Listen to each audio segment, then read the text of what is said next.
জাতীয় নির্বাচনের মতো গণভোটও ফেব্রুয়ারির প্রথমার্ধে একই দিনে অনুষ্ঠিত হবে। সংসদ নির্বাচনের দিন গণভোট অনুষ্ঠানের ঘোষণা দেওয়ায় বিএনপির জাতীয় স্থায়ী কমিটির সভায় তাকে ধন্যবাদ জানানো হয়। জাতির স্বস্তি এবং মুক্তির যে প্রত্যাশা করেছিল সেটা পূরণ হয়েছে, এটা বলা যায় না। জুলাই জাতীয় সনদ বা সংস্কার প্রস্তাব বাস্তবায়নের প্রক্রিয়া স্পষ্ট করে বৃহস্পতিবার জাতির উদ্দেশ্যে ভাষণ দিয়েছেন অন্তর্বর্তী সরকারের প্রধান উপদেষ্টা ডক্টর মোহাম্মদ ইউনূস। একই দিন রাষ্ট্রপতির আদেশ ও আইন মন্ত্রণালয়ের গ্যাজেট প্রকাশের মধ্য দিয়ে সনদ বাস্তবায়নের আনুষ্ঠানিক রূপ পেলেও রাজনৈতিক বিভেদ আরও তীব্র হয়েছে। বিশেষ করে উচ্চকক্ষ সংখ্যানুপাতিক প্রতিনিধিত্ব পিআর পদ্ধতিতে গঠনের ঘোষণা, গণভোট ও নির্বাচন একই দিনে করার সিদ্ধান্ত এবং সনদের কিছু ধারা নতুনভাবে ব্যাখ্যার অভিযোগ নতুন বিতর্ক সৃষ্টি করে।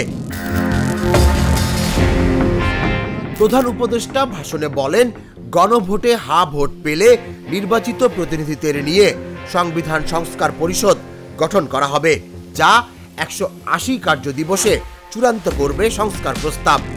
গণভোটের সংখ্যাগরিষ্ঠ ভোট হ্যাঁ সূচক হলে আগামী সংসদ নির্বাচনে নির্বাচিত প্রতিনিধি নিয়ে একটি সংবিধান সংস্কার পরিষদ গঠিত হবে। এই প্রতিনিধিগণ একই সাথে জাতীয় সংসদের সদস্য হিসেবে দায়িত্ব পালন করবেন। পরিষদ তার প্রথম অধিবেশন শুরুর তারিখ হতে 180 কার্য দিবসের মধ্যে সংবিধান সংস্কার করবে। সংবিধান সংস্কার সম্পন্ন হওয়ার পর 30 কার্য দিবসের মধ্যে সংসদ নির্বাচনে প্রাপ্ত ভোটের সংখ্যানুপাতে উচ্চকক্ষ গঠন করা হবে।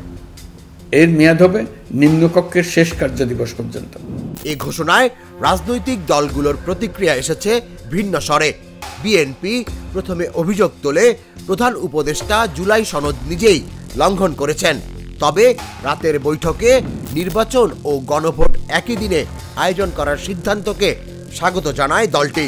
আগামী ফেব্রুয়ারি মাসের প্রথমার্ধে জাতীয় সংসদ নির্বাচনের ঘোষণা পুনর্ব্যক্ত করায় এবং গণভোট অনুষ্ঠানের ঘোষণা দেওয়ায় বিএনপির জাতীয় স্থায়ী কমিটির সভায় তাকে ধন্যবাদ জানানো হয়।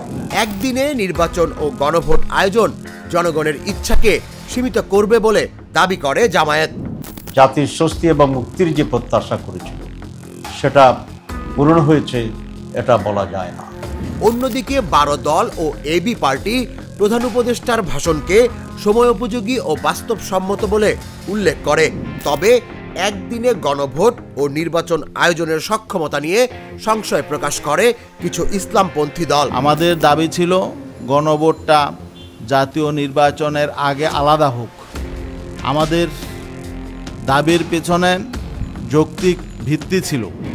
রাজনৈতিক বিশ্লেষকদের মতে জুলাই সনদ নিঃসন্দেহে গণতান্ত্রিক অগ্রযাত্রার একটি গুরুত্বপূর্ণ দলিল। তবে দলগুলোর পরস্পর বিরোধী অবস্থান এ প্রক্রিয়া বাস্তবায়নকে কঠিন করে তুলেছে। তাদের মতে অচল অবস্থা কাটাতে রাজনৈতিক দলের নমনীয়তা ও সরকারের আরও খোলামেলা সংলাপ এখন অত্যন্ত জরুরি। অন্যথায় সনদ বাস্তবায়নের পথ আরও জটিল হয়ে উঠতে পারে।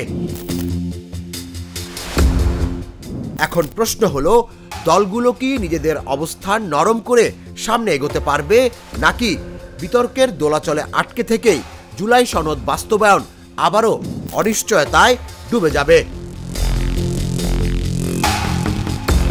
তুষার ইসলাম, জাগো নিউজ।